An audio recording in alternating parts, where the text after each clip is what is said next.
everybody, a warm welcome to Wisdom from North. I'm Jannecke, and today I'm thrilled to be here with Jason Campbell from Mindvalley.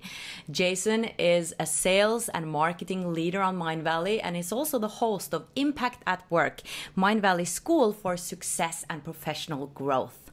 And Jason is an outstanding speaker and is very passionate about sales and marketing and helping people how they can change their mindsets about sales and sell with love. And that's our topic for today. Hello, Jason. It's wonderful having you here. How are you? It's a pleasure to be here, and I'm doing fantastic. Thank you for having me on the show, and what a fantastic introduction. Thank you. Thank you for that. And I think this is a very important topic, Jason. And it's a topic I'm not bringing up that often on my platform, but I think this is something I want to focus more on because during these last 6 years with Wisdom from North, I have myself gone through this journey. And I think many have, like when they start to let go of baggage, they start to come more into contact with their courage and their dreams, and they want to make a difference in society and in the world. They want to follow their true purpose, and maybe some are on their way to find their purpose. And then we want to act. We come to this place where we want to act.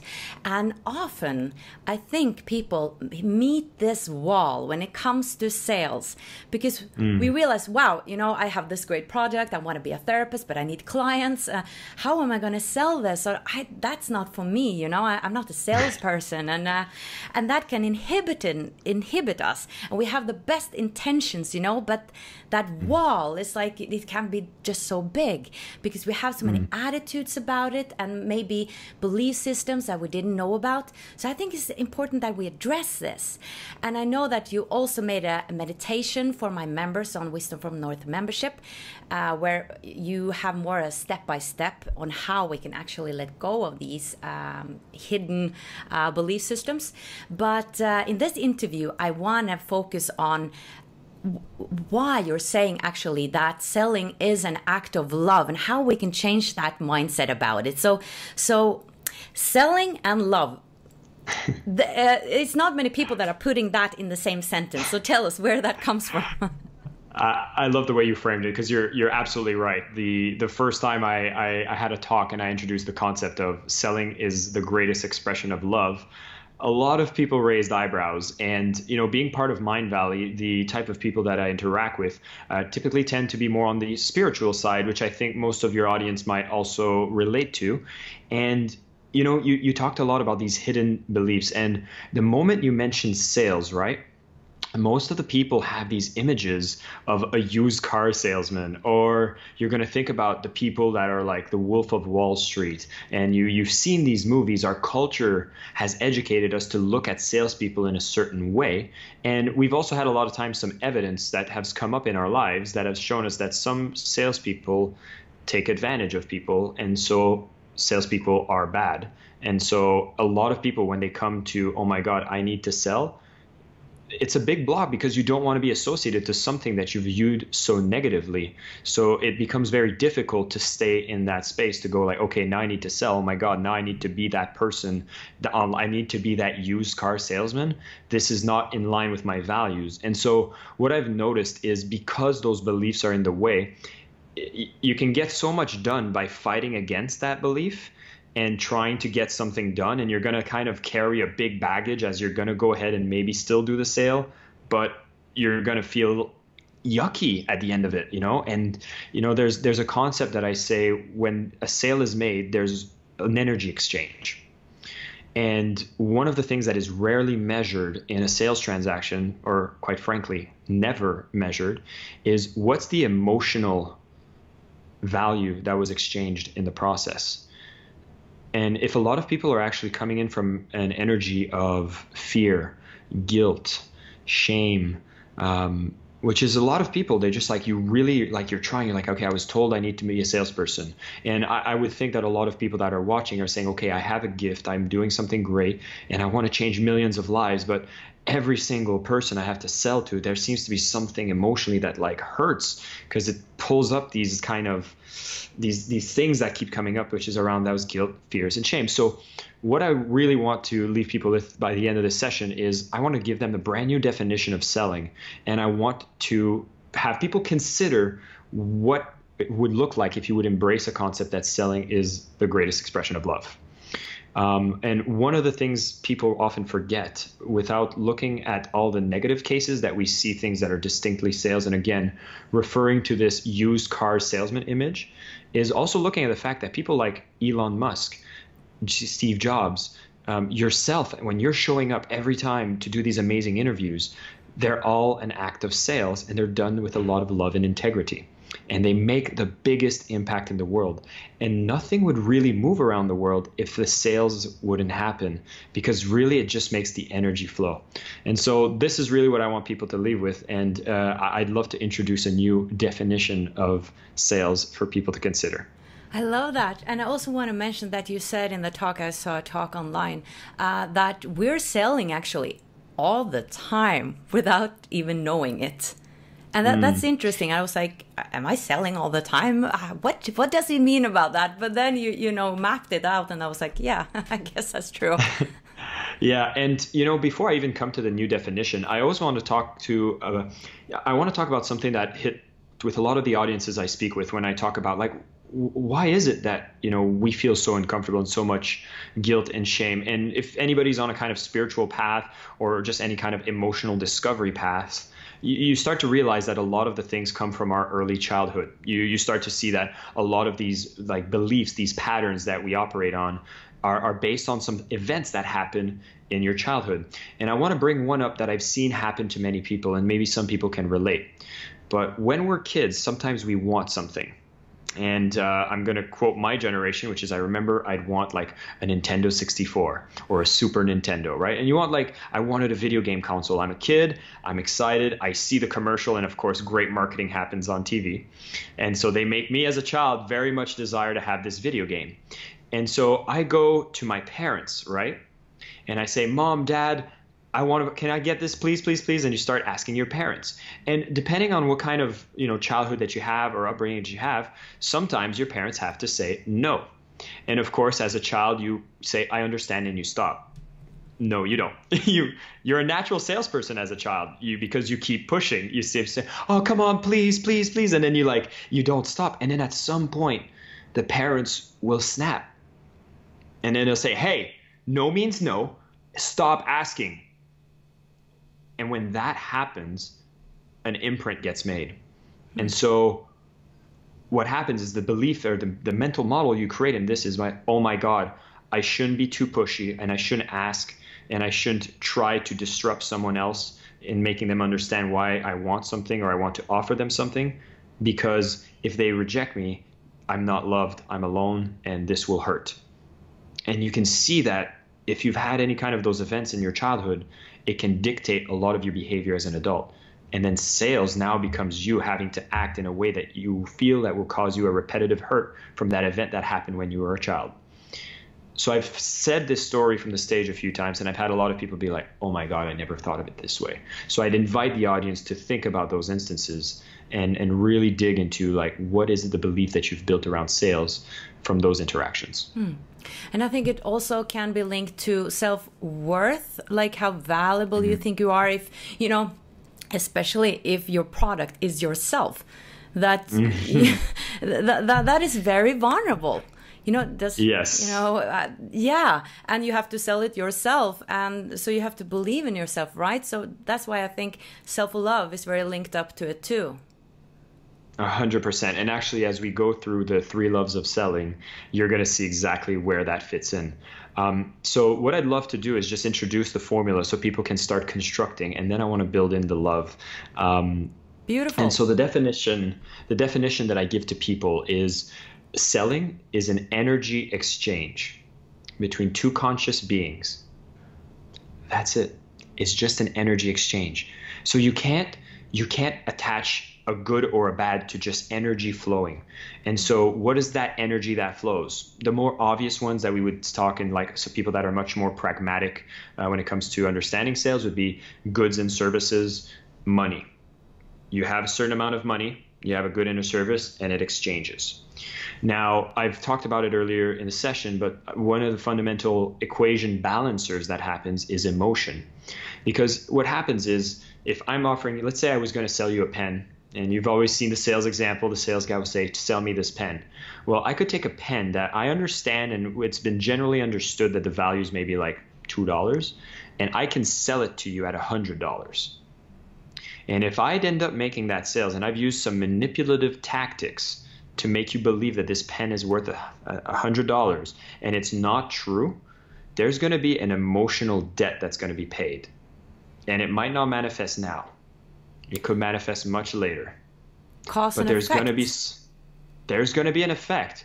And, you know, one of the ways I came across this whole concept was because I found myself having to sell something that came at a huge cost.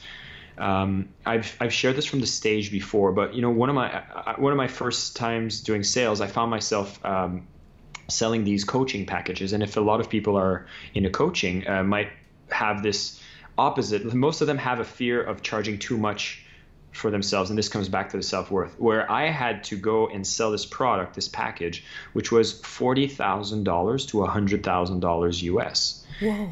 And I had to get on the phones and sell it to people and collect some people, and I was like, this is going to be the greatest program in the world. This is basically an insurance policy for you to get rich. You want to be a millionaire, you got to put some money down. If you want to do, and you know, I'd get into these scripts, I'd get into these patterns.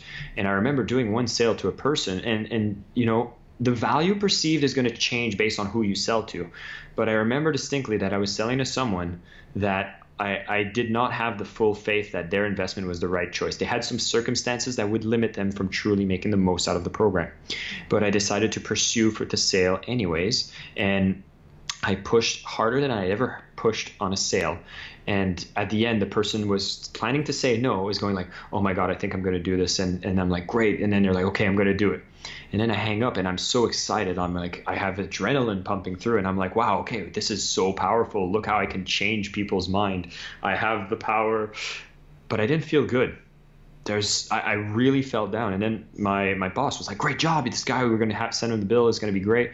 But I was like, this is wrong. There's something like the guilt, the shame, that all came back. And so that's when I really started understanding that there was something more than just the goods and the services. There's something that would equalize it, and it was an emotion. Now, to conclude that story, is the person actually never ended up paying, and they didn't get into the program. And there was a part of me that felt relief. Right. And I'm like, okay, I didn't need to pay that, because it would stay on my soul. Thank you for sharing that. That's a vulnerable story. Thank you for sharing that. That's brave. Yeah. No worries. Now, what I did discover is love. We talk about love. How can you have love be injected into sales? And I thought back of when I was a young kid and I was having to sell chocolates. You go door to door. It was like a charity thing, and you had to sell chocolates. I felt really lucky because when my first interactions in sales was going to knock at my neighbors' doors and saying, hey, would you guys like some chocolate? And they're like, chocolate's fun. Chocolates makes me happy. Yeah, of course. I'm saying proceeds go to charity. And I'm seeing how people are happy the fact that I'm offering them chocolates and I'm getting money in return. So I was very lucky that I built a belief on that. And it just so happened that I think on the 6th door, it ended up being a really beautiful woman that ended up being my girlfriend. Oh. And so now I had a really strong association. I'm like, wow, sales creates opportunities for me to find love. So then I'm thinking, okay, there's ways that you can do sales and it feels really good. The moment you do the transaction, you're like, this is great. And so what I've narrowed it down is into the 3 loves of selling. And with that, it starts with the first one that you've mentioned already, which is the one, to be quite honest, is the one that I spend the least amount of time with because I think it's a never-ending journey. It's self-love. And I wish I could stand here like a guru and tell you that, hey, I have the answer. I figured it all out. Here's how you get self-love. But that's not the point. The point is you face your issues when it comes to self-love, and you're going to continuously grow. And the more you're going to grow, the bigger and bigger things are going to come back, and you're going to give yourself the courage to continuously face those. Now, I do want to address a particular type of people that deal with the self-love issue, and it's a lot to do with self-worth. And when it comes to doing the activity of selling, it's like, oh my God, I don't know if I have the right to sell. There's a lot of hesitation. There's a lot of fear of rejection. And this is like, again, a lot of this is going to get analyzed and removed as blocks if you start looking at those beliefs around a salesperson and what it means to you. And, you know, people have fear around sales. One of them is, okay, salespeople are bad. If I'm a salesperson, I'm bad. Now I have fear, and I'm having worth. Like, if I'm doing sales means I'm not a good person. And so you need to really look into that belief. And the meditation that we're going to provide is really going to help some people with that. Now the second one is really about understanding that, okay, if salespeople are bad, now the second one is I'm bad if I'm a salesperson, getting rid of that. And now, once you know you can have the worth, you're like, okay, I'm okay with the fact that I'm a salesperson. What would motivate you to understand that doing this transaction is going to be good? It brings it back to the second love in selling, which is love your product. Right. And I want to shatter something that a lot of people say. And if I told you I've never thought this way before, it wouldn't be true. I think we've all went through this process at some point. But there's an interesting quote that gets tossed around which says, fake it till you make it. And the problem with that is that equation, again, if every time you do a sale out of lack of integrity and you're faking it and you're not, the product is like, it's not at the point that it should be, but you're trying to still sell it anyways, I would invite you to consider an alternative, which is don't fake it till you make it. Fix it. Fix the product. Fix the product. I mean, if you design the product, and you know, this comes a lot to the people that are themselves as the thing that they sell, whether you're a coach, a consultant. Think about the ways you can build a product that does so much value for people that you're not going to have any hesitation to sell it. Because a lot of the hesitation that comes once you've identified that the sale is just a flow of energy, now you need to focus on the side of the equation that you can control, which is how can you package it and present something that's going to give so much value to people, right? And that's where you should be focusing your energy. Fix the product. Build it in a way that really delivers value for people. If there are things about it that makes you hesitate to sell it, then go fix it. And for those of you who are in an organization, look at improvement patterns and then invite your leadership team to review the product and say, hey, listen, we need this product to be fantastic because it's going to help us get more referrals, more sales. I'm not going to hesitate selling it. It's going to be a better product we'll have. There's no reason why getting people's feedback and looking at what could make the product better would not be entertained by your senior management and leadership teams. They would all want people to point out these flaws and to know that you have the best interest of your clients in mind and you want the product to be the best in the market. And if they show hesitation towards supporting you in that idea, then you'd really want to question the culture of that workplace. Because I think innately we all want to do good in the world.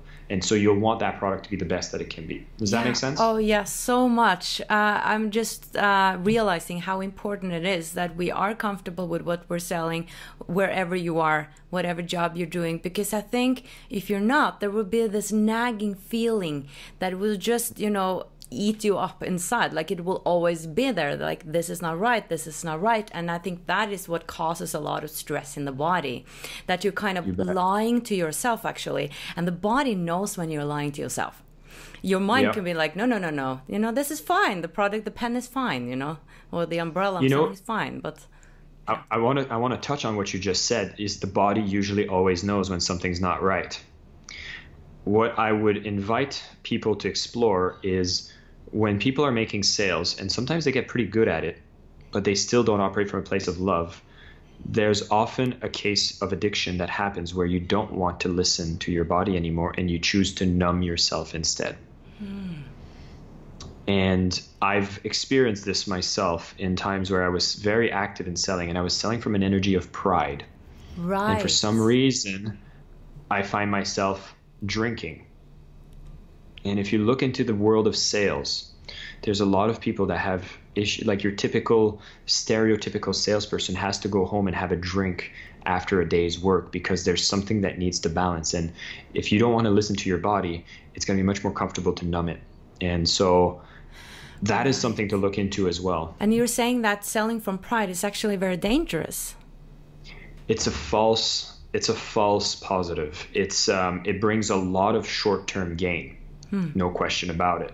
And actually, I think the third issue is really going to represent the third love in selling really answers this question, because once you've built, that self-love, once you know you've done the best for the product to be as highly valuable as possible, the third love becomes quite obvious. It's the love of your stakeholder or the love of your client. Okay? And the first time I actually talked about this concept, I was just talking about the client being the person you sell to. But the fact is, depending on where you are in your journey, spiritually, the client can mean very different things to you.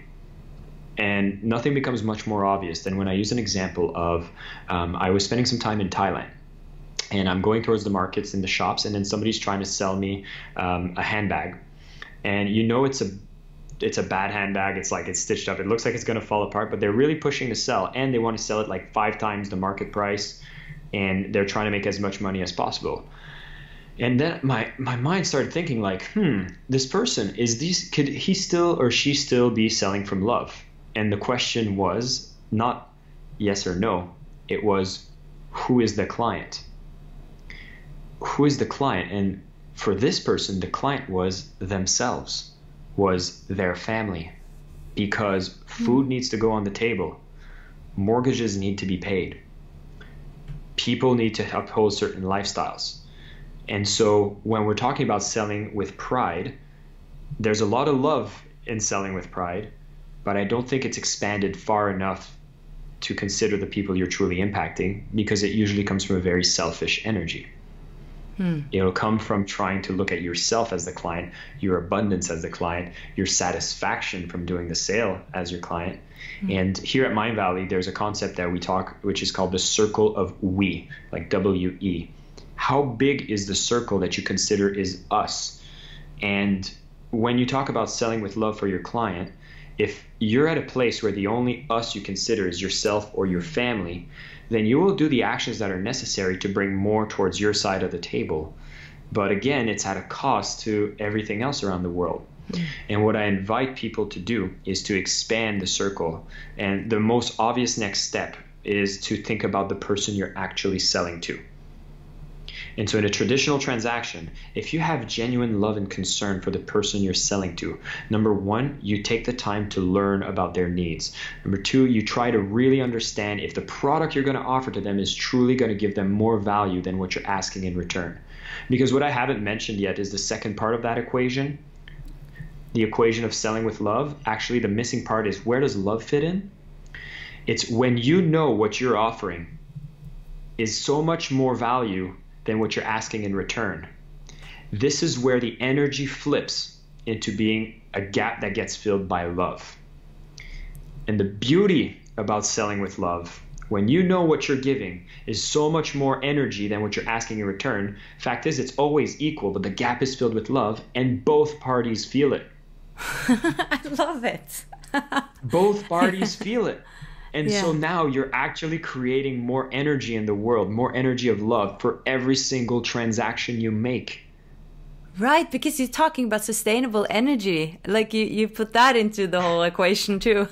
Think about it. Every time you make a sale from love, you create more energy in the world. More positive energy emerges from both parties. And so now you want to talk about being an unstoppable salesperson. Imagine that everything that you do, every activity, every interaction, and this expands way beyond just selling a product and service. I'm talking about every conversation you have with someone, you're doing it because it just creates more love in the world. Now you find yourself like, it doesn't matter, like people can give you little tactics, etc. The energy that you're going to come throughout, like here's an example that illustrates this pretty clearly, is imagine that you just happen to find yourself with a cure for every disease in the world in your hands, and it costs $10. Okay?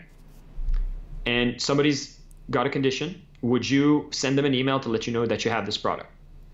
And then people will be like, well, yeah, of course, I'll send them an email. Great. What if they don't respond to this email, and you know that maybe mortality could be 10 days away, and they haven't opened the email, and would you pick up the phone and call them?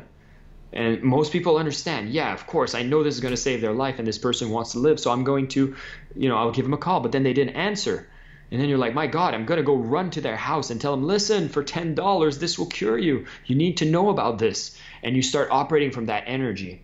And so when you know what you're going to give is going to have so much more value than what you're asking in return, the thing that stops most salespeople is hesitation.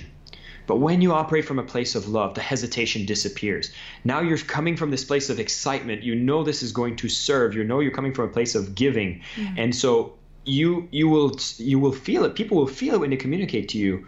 And now you'll see the sales numbers, like on a tangible level. You'll see that you're quicker to pick up the phone between each call. If you find yourself being in a sales position, I remember I had to sell tickets to an event, which was a transformational event. And I had a list of people and I'm like, oh my God, every person that I reach might have a chance to come spend 5 days with us, which is going to be awesome. So I'm excited. I'm trying to call as many as I can as fast as possible because I know I'll transform lives. And so when you look at, let's say, a coaching practice or any kind of activity you do when it comes to sale, how are you going to change these lives? And I'm correct to assume that the majority of the listeners might have some spiritual coaching practice? Yes, a lot of them have. And I get many emails by people, they're saying that they're starting new practices, they're changing careers, and they want to follow their dream now. And it's a big thing, all of a sudden you're going to create your own, becoming an entrepreneur, and you have to do everything yourself. And then this comes naturally as part of it. Yes. Yeah. And the thing is you have a gift, you can heal people. And sometimes if you want a practical tip because you want to get started, experiment with 10 people. Like imagine some people would be ready to pay like a $10,000 to get a sales training and then like not go ahead and make a single sale, because they're so afraid of making those sales. But what I would urge you to do is think about taking $10,000 worth of your consulting time and use it as your sales training. See how you can massively discount your product so that you can just get more experience selling it and getting stories of people that are going to have transformation in their lives, and just go and do it again and do it as many times. Because, a lot of times this whole self-love issue comes a lot from the fear of rejection, and all it requires is a bit of practice. You just need a bit of evidence that will give over this mental block. I mean, I remember the first time I picked up the phone because I had to book an appointment for a real estate. It was for realtors. Back in the day, I used to call people to have an appointment with a realtor, and I thought I was cold calling, and I had no idea. I was very young, and I remember the first time I was shaking picking up the phone, and the person hung up on me after I just said like, "Hi, this is Jason," and I'm like, "Oh my God, I'm not going to be loved. I'm going to be forever alone." Like that's the mental model that triggers, right? Like I'm being rejected.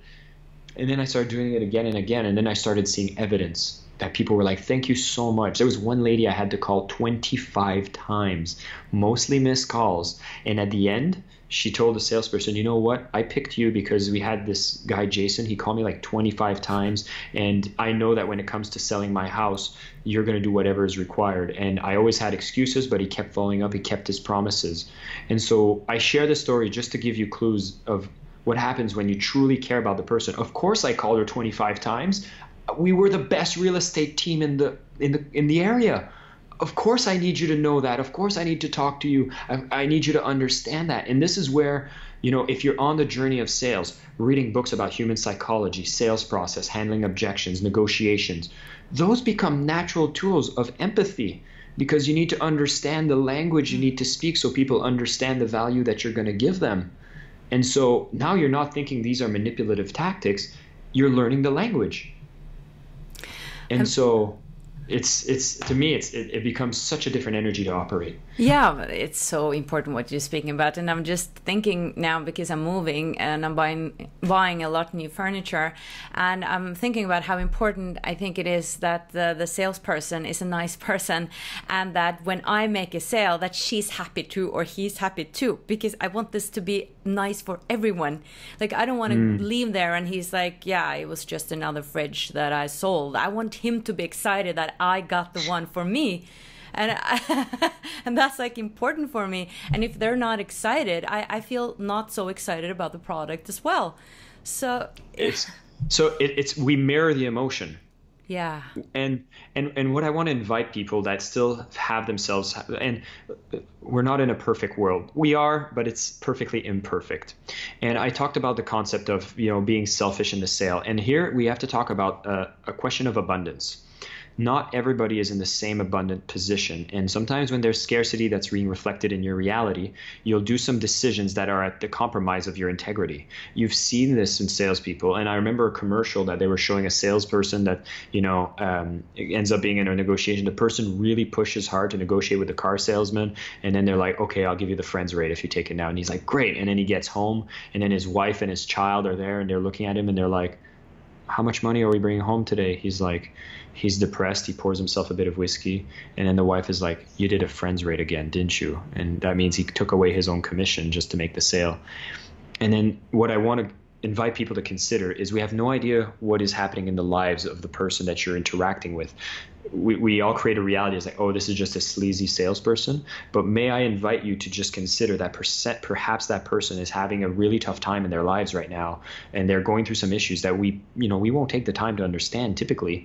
And so showing some understanding often stops bringing that reality into your space as well. And it's not going to be always perfect. And yeah, you've had some bad interactions, but know that you can choose.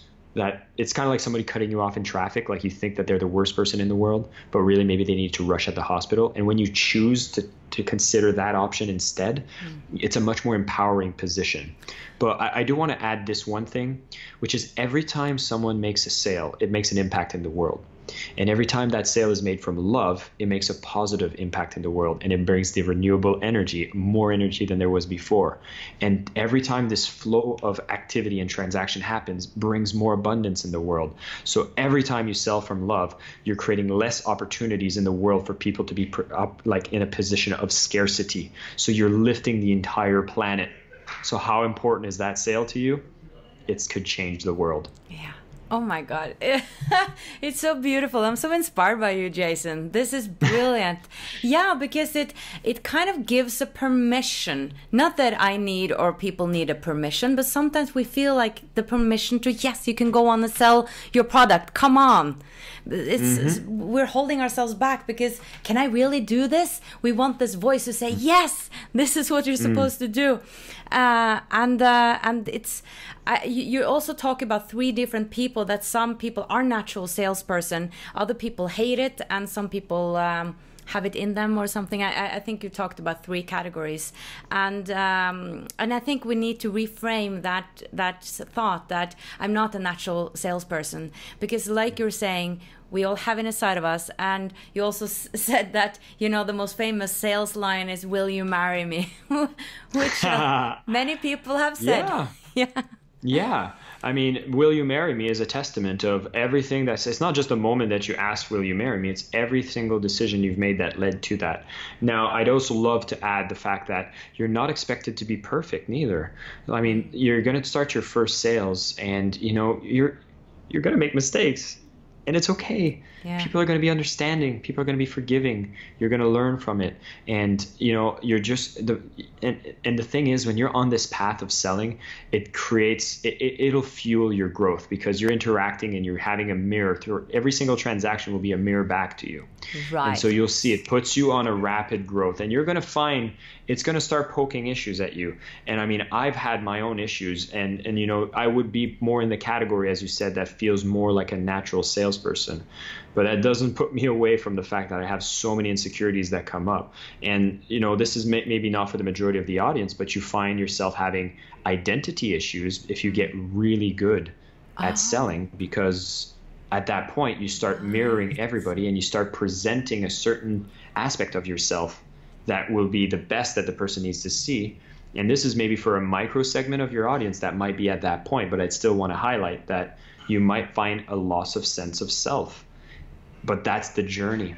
And that's when you start looking into those issues to really dig into the core of who you are and dealing with the core issues. And it's a growth experience, no matter what it is. I know, it's profound, because I think that business is actually a super place of learning about yourself. That's where you can get a huge yeah, you can truly expand, and it's truly a great place for self-development as well as relationship, being in a relationship.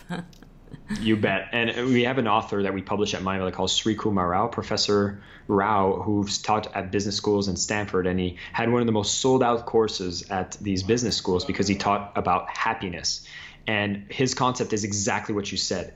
Business is nothing more than a tool to accelerate your personal growth. Right. And one of the activities that you'll do in business is sales. And that really puts you in a vulnerable place. Right. So I want to ask you the last question, a question that I think many wonder about. So how do we price our products? Is there any advice on that, like a general advice that you can give, or is it just individual? Yeah, there's books and books written about pricing. I went to a conference where people talk about, from a very business perspective, like where do you price? And if you talk from a business school, like very like methodical, what you want to do is price at the market where you'll get the biggest chunk of revenue. So it's going to be priced based on how many people, and then you need to have data. So we're talking big businesses. What they do is, what is the price that I need to set where I can serve the maximum amount of people, and I'll also have my maximum amount of profit, etc. So that's a very like mathematical equation, and you can read books about this. But you know, there's two types of pricing at the smaller, like at the beginner level, that most people will follow. I'll tell you the one that the majority of people do, which usually gets them into trouble, which is cost-based pricing. You look at the cost of something, and then based on your beliefs of your worth, how much percentage more should you charge than the cost? And a lot of people, this is like, okay, if it cost me $100 to really give this call, I'm going to charge $120 because 20% seems like a reasonable rate. And I'm going to call out the people that are doing the formula that way and tell you what a selfish person you are. Oh. Right? You're probably shocked with me saying this, but here you are thinking that pricing has everything to do with you, when it absolutely does not have anything to do with you. It has everything to do with who you're selling to and the transformation that it's going to bring to their lives. And so I would urge you to not do cost-based pricing because number one, most people are going to undervalue themselves. And then you find yourself that you're constantly going to be selling and you're not going to be making money, and it's going to be more stressful, and then it brings a lot of insecurities and it puts you into this kind of downward spiral. What you need to think about is, and if you're just starting out, there's some ways for you to get these numbers, but see what kind of difference you make into people's lives.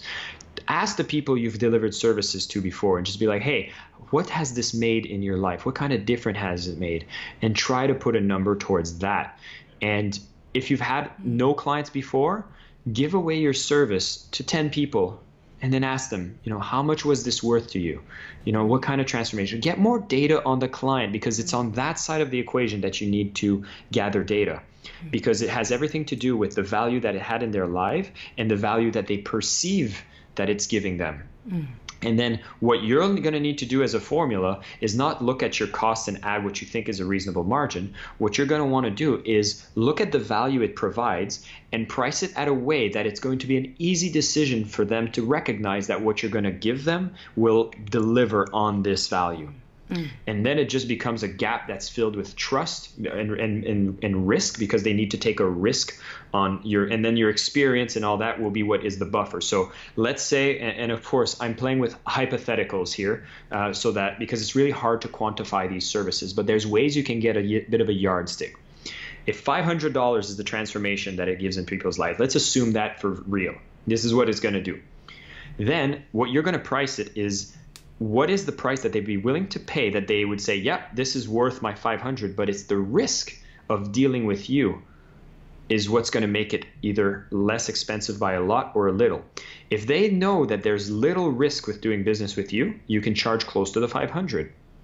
But if there's a lot of risk about doing business with you, they're going to want it to be a better deal so that they're willing to take a reasonable risk. And what I mean by risk is, okay, do you have testimonials? Do you have a structured program? Do you have case studies of the transformation you delivered? How do I know it works? Do you have a refund policy if it doesn't work? Now you start learning all the little mechanisms that you can do to reduce risk. And once you reduce risk as much as possible, that's when you can charge the highest premiums, because you'll actually have little or no risk for the person to do business with you. And what I would highly encourage people to study is the works of a man called Jay Abraham. Jay Abraham is a consultant, one of the most paid marketing consultants in the world, and he wrote a book called How to Get Everything You Want Out of All You've Got. I hope I said it correctly, but it's all these precise strategies on reducing risk, because once the risk is eliminated, your price can go up.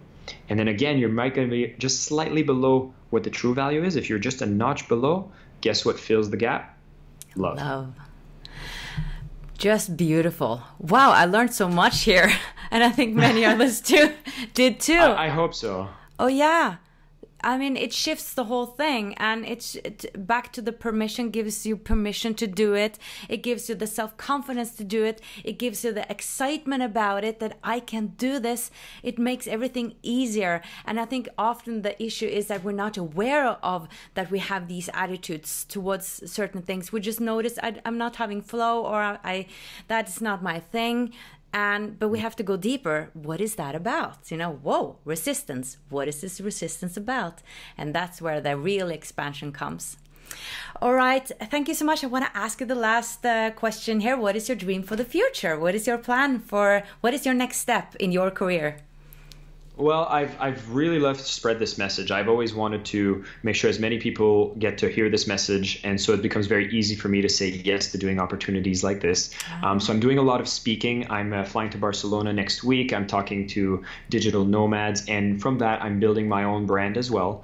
So anything that can help people make a bigger impact in the world, taking away the things that they hesitate on to really go out there and make a difference. I come from a background where I was very blessed to be a kind of working the 4-hour work week, just working 4 hours a week and making a lot of money, and realizing that there's a lot more to life. And what I really want to drive is impact. And a lot of the things I teach are a lot of the things I need to learn myself. Yeah. And so in my own journey, where I'm going to be is I'm always I'm constantly looking for more self-mastery, more self-awareness. And when I do these teachings, there's always things that remind me of where I want to go and how I want to grow. And if I can get a lot more people to experience the same things and be on the same journey, all the power to us. Let's bring more energy to the world. Oh, I wish you all the best with that. And I'm so glad you mentioned that. It's coming from experience, that you're learning yourself, because I think that's the best transformational teachers that I love to work with, those who are going the journey themselves. They're speaking from their own experience, and that makes it authentic. And they're still on the journey. Like, they're not saying, I'm perfect, I'm done. Like, they're still in their growth process. And then we're doing it together. We're exchanging energy of love. You bet. Thank you so much, Jason. All the best to you. Thank you. Thank you, everybody, for watching. And it was my pleasure to be here. And thank you for watching, guys. And remember to subscribe to my channel if you haven't before. Much light from the US and Norway. Bye-bye.